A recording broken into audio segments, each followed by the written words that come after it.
So if you have your Bibles with you, kindly open it with me in the first chapter of Colossians, chapter 1, and I'll be starting at verse 23b up to verse 27.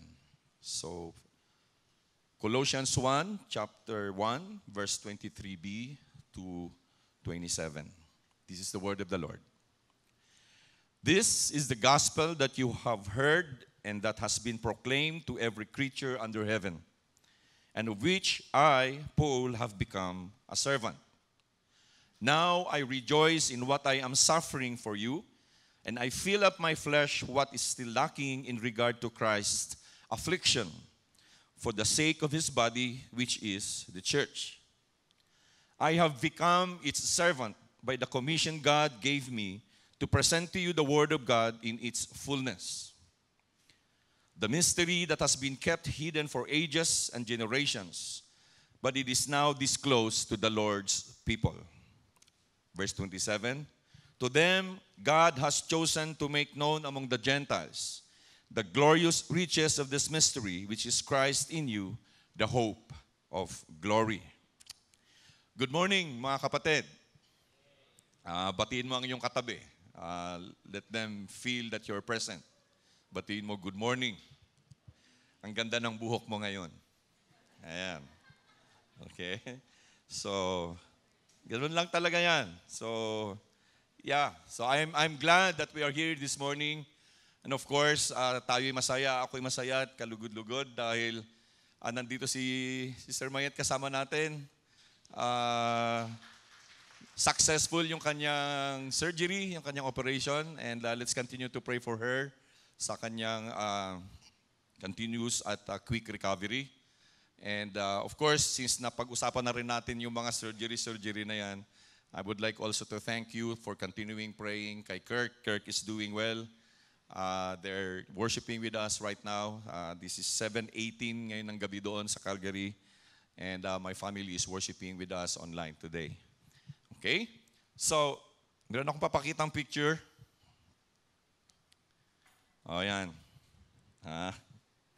Di ko akalain na at this point in time, meron na kami limang apo. Now, itong mga picture na matulad ng ganito captures precious moments of highly energetic kids. Alam nyo, napakahirap makakuha ng ganitong klaseng shot. Matitestingan talaga yung patience ninyo. When we have this, nagpunta kami doon sa isang public park sa downtown city ng Calgary. And ang plano namin na meron sana kaming i-invite na professional na shooter. Nagkaroon ng conflict yung kanyang schedule. So kami-kami na lang sana. So si Ezra, meron din naman siyang camera. Marunong din naman sa camera si Ezra kasi there was one time na sumasama siya kina Mac for shooting. So at least meron na siyang konting alam pag sa camera. Pagdating namin doon, merong isang professional cameraman na naghihintay ng kanyang kliyente na late na mga about 45 minutes. So sabi namin, ito, kausapin natin, gano'n. So madalit sabi, siya ngayon yung nag-shot sa amin. Sabi niya, sige, ako na lang, para mag-enjoy kayo, gano'n. Pagdating dito sa mga bata, upo kayo, upo. Mamaya tatakbo, lalagi mo ganyan, talagang ihirap. Until, magaling lang talaga itong mga, yung mga artist kasi they know how to timing. Ito mga timing lang to, timing lang, tak, tapos nakita namin gano'n. So, ayan. So, in our grandkids case, alam nyo, merong pasimuno ng kalikutan. Another picture. Yan. Ewan ko, pero pag nakakita siya ng cellphone or camera, ayaw niya talagang magpa-shot. There was one time, kasi nag-aaral siya ng waltz ba eh? Ballet, pinag-aaral siya ng ballet for 1 month. So mahilig siyang sayo-sayaw. So there was one time na kami lang inaiwan sa bahay. They were there at the island sa kitchen island, tapos nanonood siya doon sa kanyang iPad, sayo siya ng sayo, ganyan. Ako naman nandun sa sala, ginaganon ko siya, ganyan. Tapos nung makita niya na gano'n, sabi niya, what are you doing, Grandpa? Are you taking a video? No, I'm not. Ganyan talaga siya. Now, kung hindi kayo maniwala, tingnan nyo. Next slide. Ayan.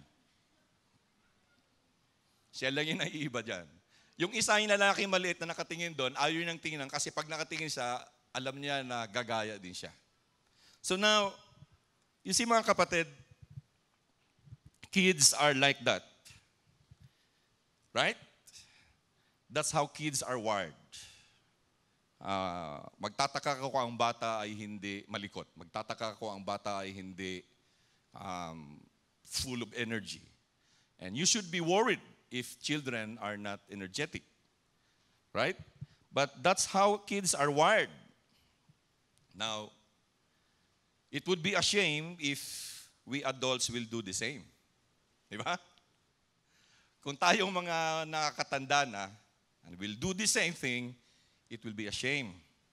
Kung tayo ay unruly, tayo ay hard-headed, tayo ay hindi sumusunod kung anong dapat gawin.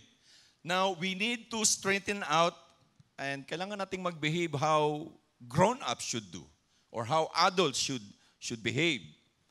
You see, yung mga bata, yung mga children, yung mga kids, they have to be reminded again and again. Other than being reminded, kailangan natin silang i-correct at the same time to be nurtured. All the time, nurturing ang tawag doon sa mga bata, sa mga kids. And precisely, this is the same with adults, sa atin ng mga nakakatanda na. And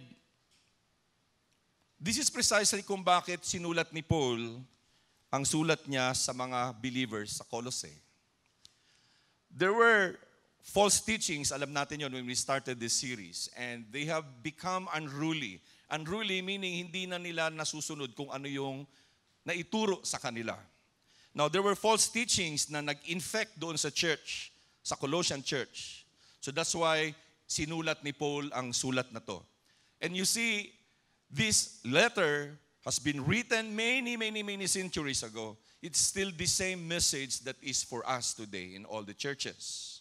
Again, just a reminder na yung mga teachings na narinig nila doon because Paul is not there. Paul was not the one who started the church in Colossae. It was Epaphras. And then, since nagkaroon na ng medyo hindi magandang pangyayari sa church, nag-travel si Epaphras papuntang Rome to consult with Paul. And so, he stayed there with Paul sa Rome. And Paul, during that time, ay imprisoned na. So, the teaching, according kay Epaphras, pagdating niya kay Paul, sabi na, Paul, ito'y nangyayari doon sa Colossae ngayon. There is this new teaching that is attacking the very person of Christ. And ito mga teaching na to, they try to diminish the work of the Lord Jesus Christ in the cross. Added to that, Paul, they are trying to undermine my leadership. Ayaw nilang sumunod. Ayaw na nilang magpagiya. And you see, I am the pastor of the church. Perhaps yung mga false teachers nung mga time na yun, mga kapatid, they were telling the Colossians na wag nyo nang i-mind si Epaphras. No, kung ano yung kanyang tinuturo na galing kay Paul, hindi totoo yun. You see, nandun ngayon si Paul, magkasama sila ni Epaphras, and Paul is in prison. Kung ganun ba ang katuruan, dapat hindi na kukulong si Paul. Dapat nandito siya ngayon. In fact, you haven't met him. Sabi niyang ganyan. Siguro yung mga teachers na yun. And now he's writing you a letter. So don't believe them. Huwag mong paniwalaan yung mga yon. Kayo ang maniwala sa amin. So Paul mentioned, again, we started with the foundations that was given to them. And then Paul gave them the very essence of the message of the gospel that Jesus Christ is supreme. No one else. Everything holds in Him. Now, so at this point of the letter of Paul, yung binasa natin kanina, he started ngayon na sabihan sila kung ano ang dapat nyong gawi. Ano ang dapat nyong gawin with all these realities and truth that I have given you. As a church, what you should do. Ano ba ang meron dapat sa church? Ano ba ang dapat meron sa church? And so, ito yung theme natin for the whole month of October. By the way, alam natin na October is a missions month. Right? Actually, meron ng mga scripts na pinadala sa amin, but the pastoral team decided that we will continue with our series in the book of Colossians, but hindi kalilimutan yung missions emphasis. Okay? Now, this is our theme for the whole month of October. What a church needs. Ano ba ang kailangan ng isang bahay-simbahan na katulad nung sa atin? Okay? what a church needs. Yung 6 na last verses ng chapter 1 ng Colossians, kung nanamnamin natin yung verses 24 hanggang verse 29, mga kapatid, it's full packed with instructions para sa ating lahat. Coming from a man who is named Paul, na na-imprisoned because of his service to the Lord Jesus Christ. Hirap, no?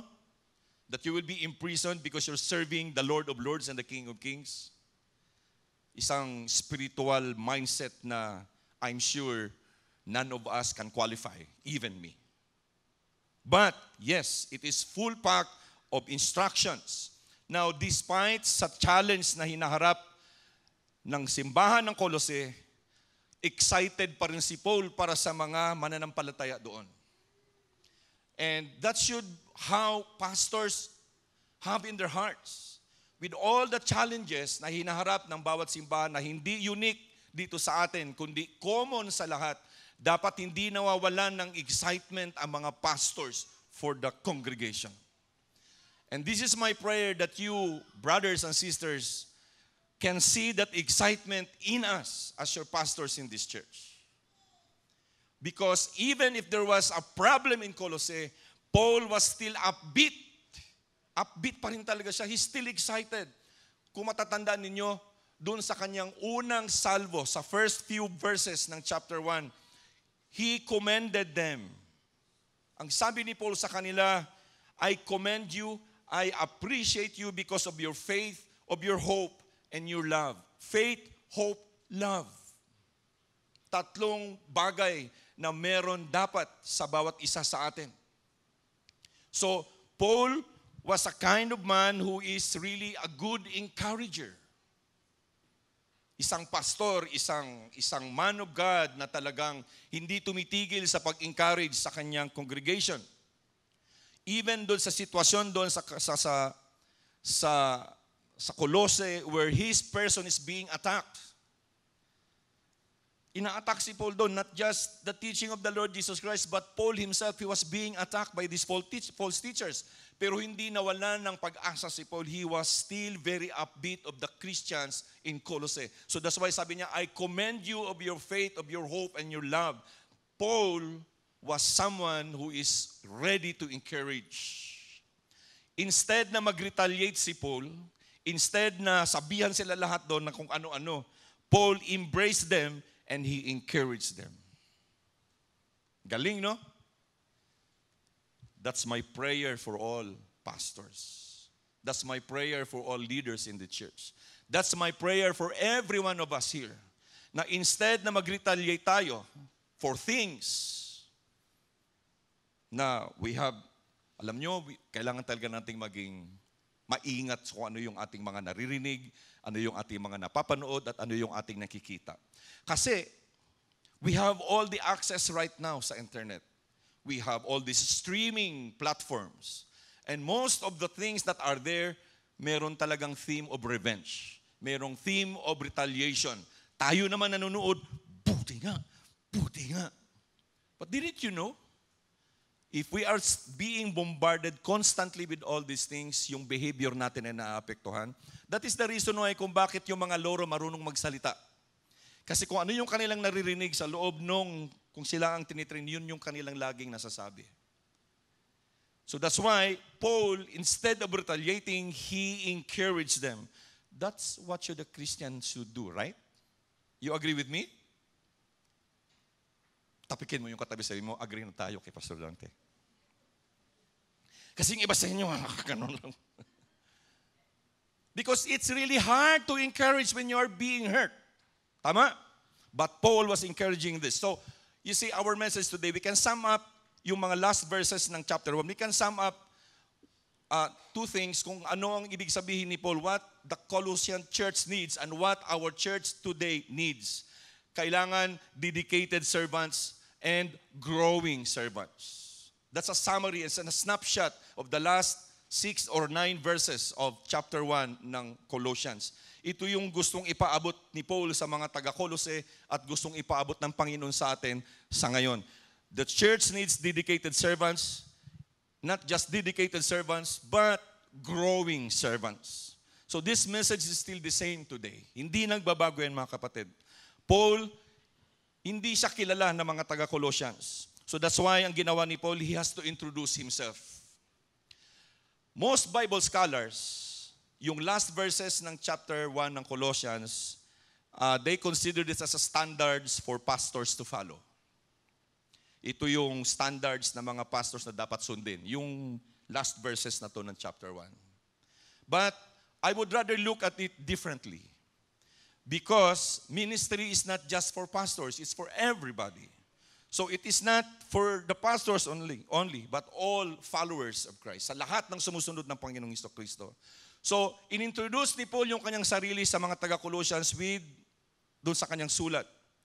And as you can see, Paul did not throw his weight around. Hindi nga siya nag-retaliate, hindi siya nagkwenta, hindi siya nagsabi na kung ano-ano. Instead, si Paul, he described himself as a servant. In other translation of the Bible, in other versions, ang tawag doon, minister. Minister.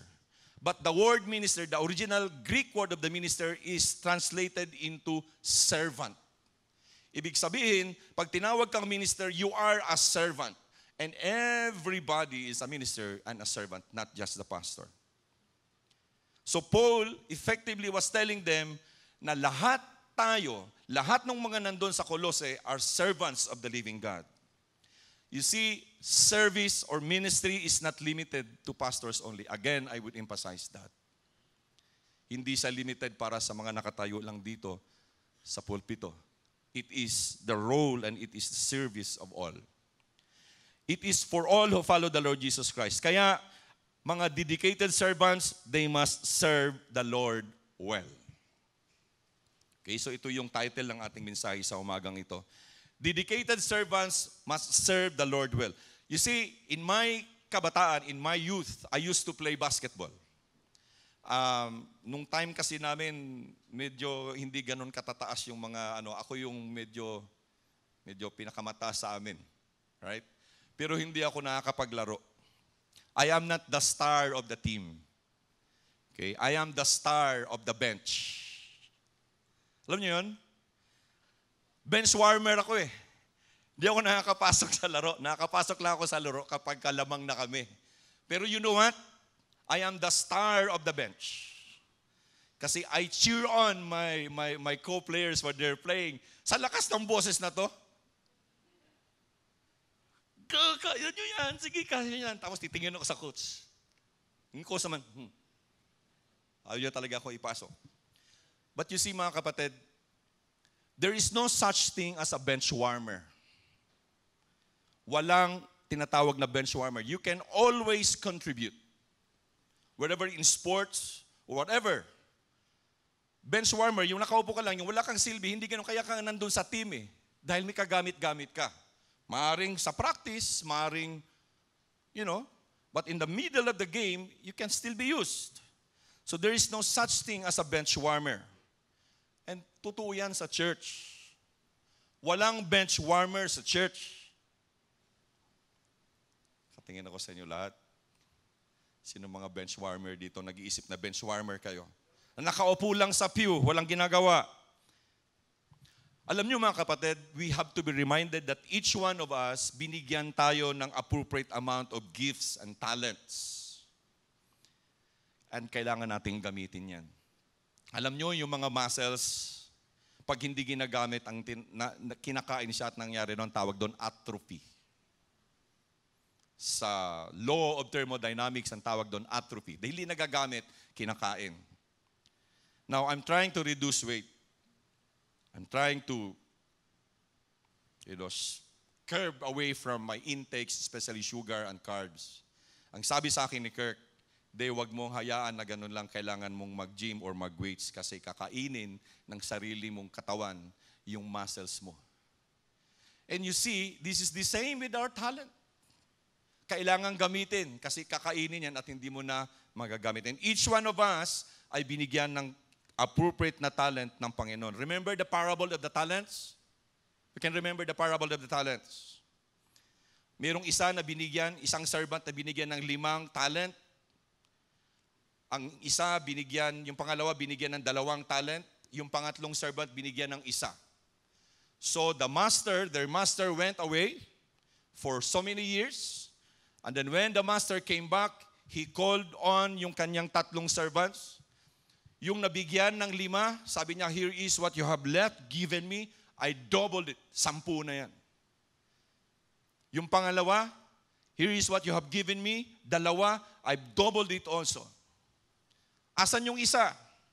Yung isa, lulugo-lugo siyang papasok kasi nung nakita niya, yung 2, may tubo yung binigay sa kanya, at the back of his mind, anong sasabihin ko?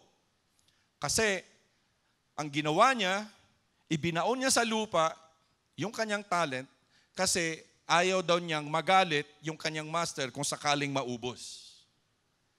You see, we know the story. We know the story that the servant that was given 1 talent has the most responsibility. Much was required for the man who was given a single talent at na-fail niya na i-invest yung talent na ibinigay sa kanya. We know the story. You can read that in your scriptures. I don't want to elaborate that. But wag nating sayangin because pang sinayang natin yung talent na ibinigay sa atin, yung mga gifting na meron tayo, masasayang yung mga kapatid and tayo ay sisingilin ng Panginoon. You see, bawat isa sa atin ay dapat tanungin natin yung ating mga sarili. How can I be a good servant of the Master? How can I serve the Lord well? Dapat yun yung lagi nating itinatanong. Huwag nating laging isipin, mga kapatid, kung ano lang yung ginagawa natin sa pang-araw-araw because what we are doing every day is our form of worship to the Lord. I always tell this, na even yung ating pagtatrabaho, yung ating pag-aaral, yung ating paggawa sa bahay, sa lahat ng gawain natin sa buong araw, we are worshiping the Lord. We are serving Him. Kaya there's no point of complaining. Because everything that we do is our worship to the Lord. This is basically what Paul is telling them. Kaya bawat isa sa atin magtanong tayo, how can I be a good servant to the Master? How could I be a good servant to the Master kung nandun ako sa school? How could I be a good servant sa Master kung nandun ako sa aking office? How can I be a good servant to the Master kung nandun sa bahay at nag-aalaga sa aking mga anak, nagpapakain sa aking asawa? How could I be a good servant to the Master kung nandun ako sa school? That's the mindset that Paul is telling us and telling the Colossians.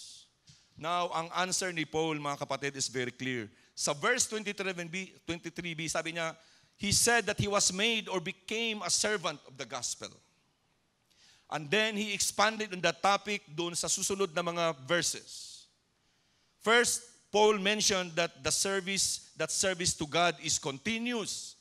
Ang service natin sa Panginoon doesn't stop. It continues daily. Hindi tumitigil. In whatever capacity that we could do. In verse 24 Paul said that we have to continue to serve the Lord even in times of suffering. Wow. Continue serving the Lord even in times of suffering. Alam nyo, yung verse 24 is a very difficult passage. Mahirap siyang maintindihan. Kailangan nating namnamin. Kasi tinan nyo, bakit ko nasabi? How can one rejoice in life in the midst of suffering? How can one rejoice and enjoy serving when you are in the midst of suffering? Meron kang dinaramdam sa katawan, meron kang problema, meron kang hinaharap na minsan akala mo, pasan mo na yung mundo. How can you enjoy serving the Lord in times of suffering? Pwede nating masabi na itong verse 24 na to, si Paul masochistic tong taong to. Alam niyo masochist? They enjoy pain. Nag-i-enjoy sa pain. Ganun yung mga masochist. But that is not the case for Paul. If we will read verse 24, Paul knew that yung kanyang suffering sa ngayon, yung dinaramdam niya ngayon, is not comparable to the suffering that the Lord Jesus Christ did for the church. The suffering of the Lord Jesus Christ He did for us. It's not comparable. You see, the Lord Jesus Christ suffered and died for the sake of each one of us. for the sake of church. Yun yung nasa isipan ni Paul. Kaya sabi niya, I enjoy doing this because my pain is not in comparison to what my master underwent. And we know that Paul suffered for his service to the Lord. Because of his service, na-imprison si Paul. Kaya yung kanyang letter to the Colossians, merong na-mention si Paul doon that he suffered for the sake of the church of Christ. Now, I am not saying na kailangan nating ma-attain yung ganitong kind of spirituality na meron si Paul. That we will suffer for the sake of the church. But what he meant was that we suffer, we control ourselves for the sake of the believers. Naalala niyo yung kwento ko noon? May fight si Pacquiao kay, sino nga ba yung taga-Chicago? Yung lightweight, pinaka-primerong lightweight niyang nakalaban. Tapos nandun kami sa Tagaytay. Nagmamadali kaming bababa kasi nanonood kami ng live streaming sa MOA ba? Mall of Asia. Tagaytay kami, kailangan may makababa.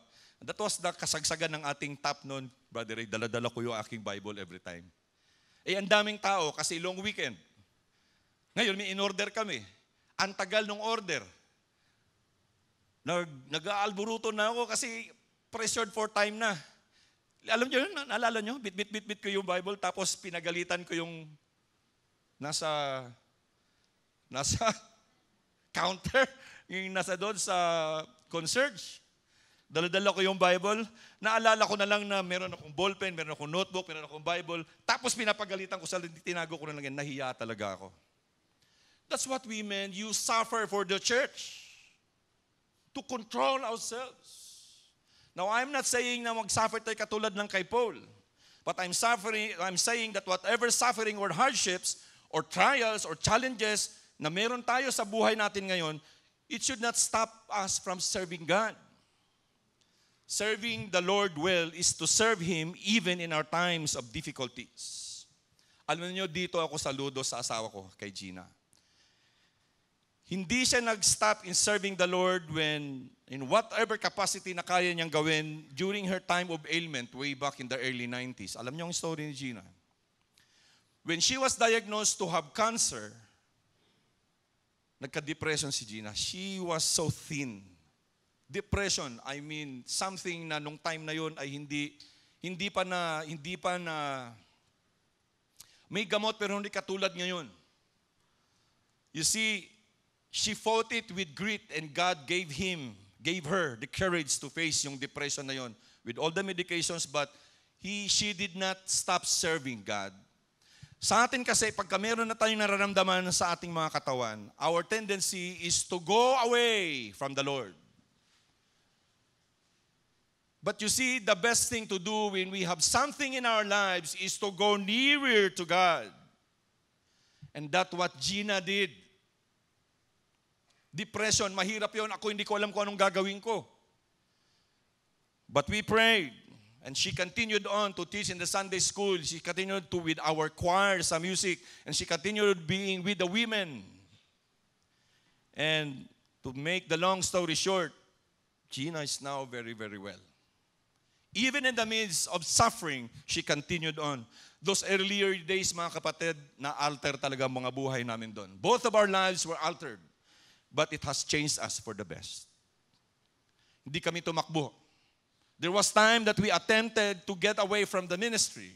Ayaw na namin, pero mahirap pala yung nakaupo ka lang sa likod na wala kang ginagawa.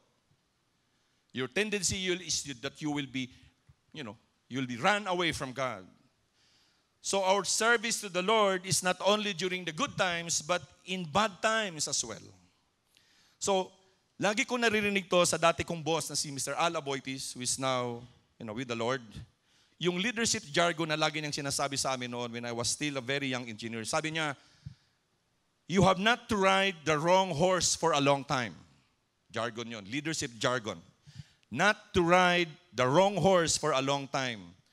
Nire-refer niya to mga kapatid sa mga talents or sa mga staff niya na nandun sa kanyang team. He was really saying na we must know our strength. Someone must know his strength and ability so that mailagay siya kung saan siya ay magiging productive. You see, itong leadership principle na mga kapatid is not new. Hindi ito ngayon lang. This kind of principle of leadership has been there all throughout times, even in the Bible. It is being mentioned in the Bible. One must fit in his or her chosen ministry. You can serve the Lord well, even in suffering. And you can serve the Lord well if you know your gifting. So that's why in verse 25, Paul effectively said that we must serve the Lord according to your calling. Ito minsan kaya nawawala tayo sa service because we don't know our gifts. And pag meron na tayong nagsasuffer na tayo, lalo tayong nawawala sa atin. Each one of us, as I've mentioned, is given a gift.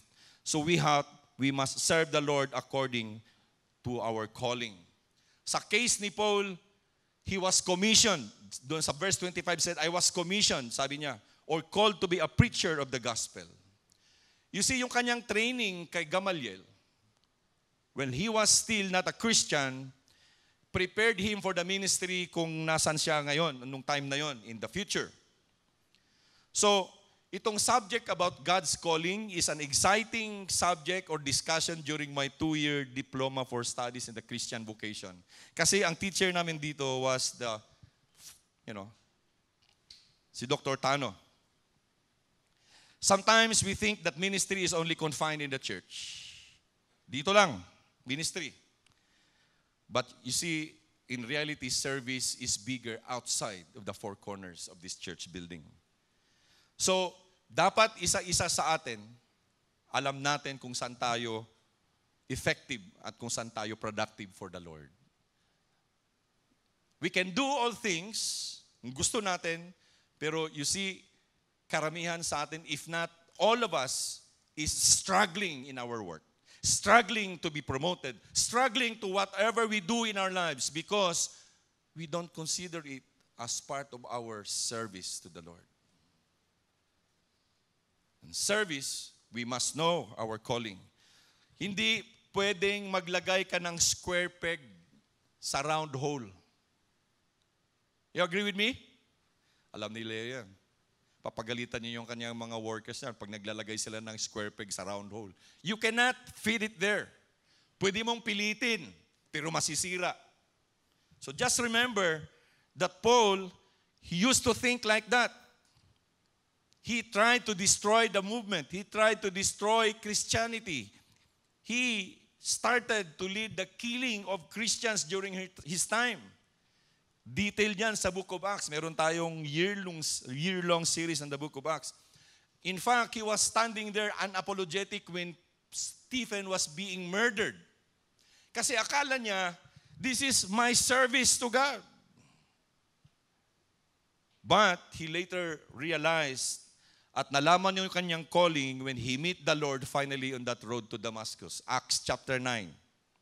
You see, itong sinabi ng the late Bishop Dr. Rod Tano, yung aming professor dito sa God in the Workplace na subject namin doon sa Diploma for Christian Vocation. Sabi niya, our calling in life is God-given. It is a gift. So we can serve Christ not just in the church but also outside the church. And sabi nga niya, we must ask God to empower us to fulfill our God-given talent even in our secular work. Bilang mga mananampalataya, hindi limited tayo rito sa church.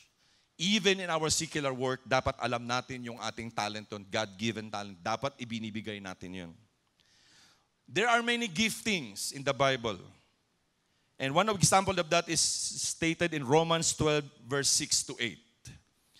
It says, and I quote, we have different gifts according to the grace given to each of us. If your gift is prophesying, prophesy in accordance with your faith. If it is serving, then serve. If it is teaching, then teach. If it is to encourage, then give encouragement. If it is giving, then give generously. If it is to lead, do it diligently. If it is to show mercy, do it cheerfully. Sum up lahat ng giftings na nandito sa sinabi ni Paul sa kanyang sulat sa mga taga-Roman, taga-Rome. Now, ask yourself, which gifting meron ako dito sa mga nalista rito? Most of us, we serve. But do we serve without complaining? Most of us, we give. But do we give our best? Do we give just like what David said, that I will give nothing that will cost me nothing? I will give to the Lord that cost me nothing? Do we teach or bahala kayo dyan? No, these are the giftings.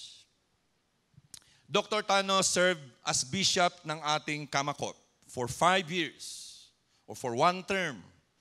And he served as president ng Ebenezer Bible College doon sa Zamboanga for a long time and in the Alliance Graduate School. Hindi lang yan, he served in many Christian education schools. Christian schools. He said, sa lahat ng mga tao na nagsiserve ako, because even in his advanced age of 85 years old, if I'm not mistaken, he was still teaching. In fact, in 2017, during the Kamakop General Assembly na ginawa doon dyan sa Quezon City, sa Manila, he put me aside and he told me, I have a plan for people like you. I will teach you Christian vocation. Yun talaga yung sinabi niya. That was 2017.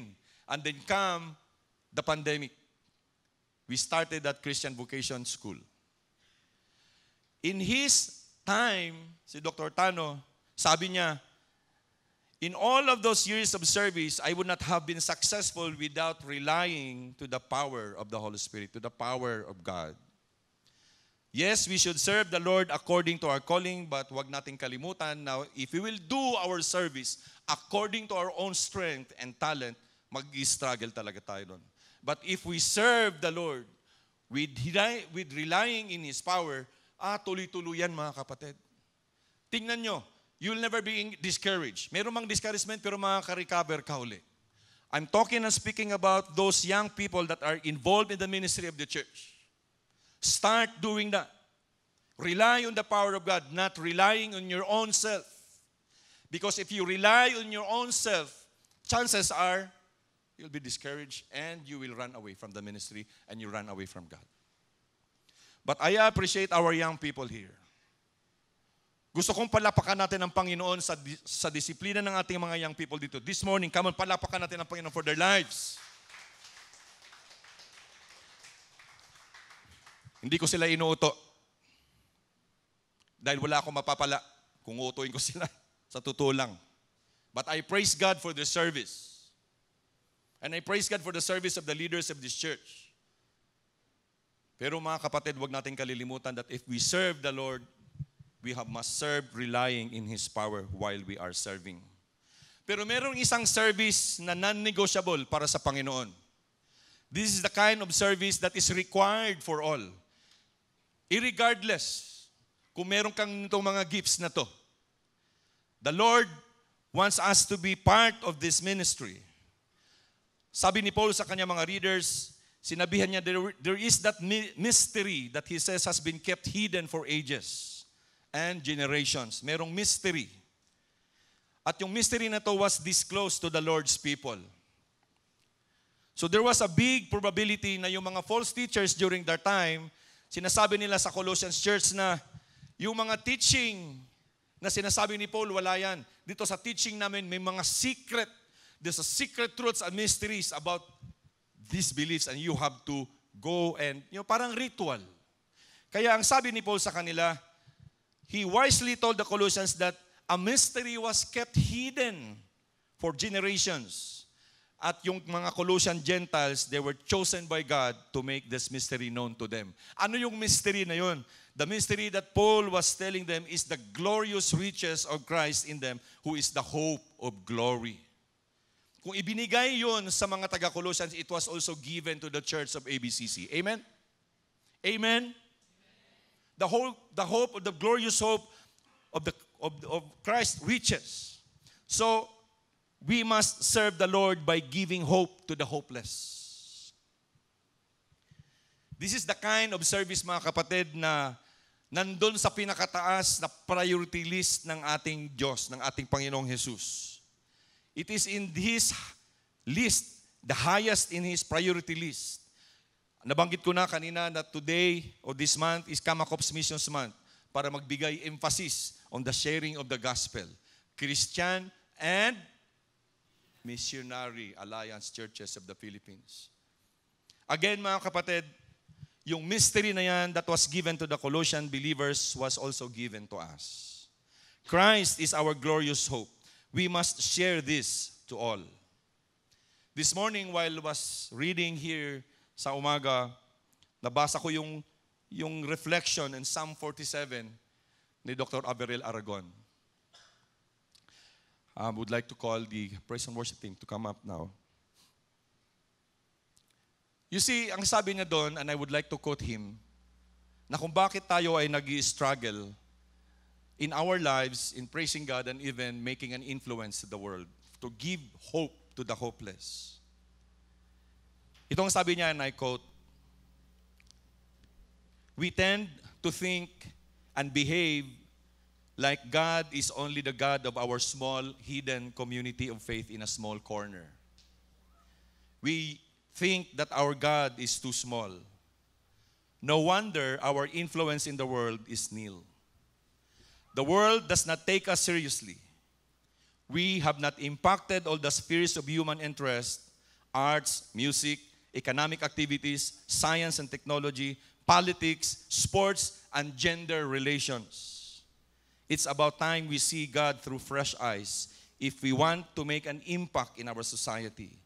Our God is sovereign over all the earth. Live as true people of the King. Mga kapatid, we will come into our communion celebration this morning with the thought na sana hindi lang tayo ang nagse-celebrate nito. Think about your loved ones. Think about your friends. Ang banggit ko, this is non-negotiable para sa Panginoon yung mag-share tayo ng the joy that is in our hearts. And let us not think that God is too small for the ministry that is being given to us. So let us reflect on the lyrics of this song. Then we'll invite each one to come for our communion celebration.